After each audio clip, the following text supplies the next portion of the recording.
લગભગ 10-15 દિવસ પહેલાંથી આ વસ્તુ ચાલી રહી છે. એટલે ટોટલ અમે 80થી ઉપર લગભગ 100 જેવા પણ મીટરો અમે રેપ કર્યા છે. એમાંથી 26 મીટરો હમણાં ઓપન થયા છે.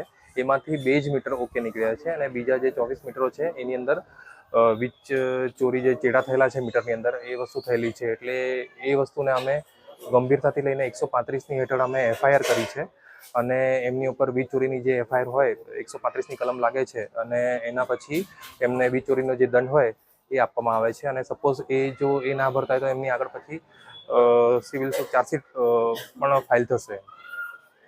કઈ રીતે વીજ ચોરી કરવામાં આવે છે? એ વીજ ચોરીની અંદર મેં પહેલાં જણાવ્યું એ પ્રમાણે એ લોકો કરંટ કોઇલની અંદર ડાયોડ ફિક્સ કરે છે, જેના લીધે જે રેકોર્ડિંગ થવું જોઈએ એ રેકોર્ડિંગ થતું નથી. જેમાં આપણે હમણાં જોયું મીટરની અંદર કે 0 એમ્પિયર આવે છે મીટરની અંદર અને ક્લિપોનની અંદર 8 એમ્પિયર આવે છે. અમુકમાં લોડ પ્રમાણે 10 એમ્પિયર આવે છે. એટલે એ શંકાસ્પદના લીધે અમારે એ મીટરને રેપ કરવું પડે છે ગ્રાહકની હાજરીમાં અને પછી એમને લેબોરેટરીમાં અમે બોલાવીએ છીએ. અમે અત્યારે કેટલી ટીમો છે અને અત્યાર સુધી કેટલી વીજ ચોરી છે?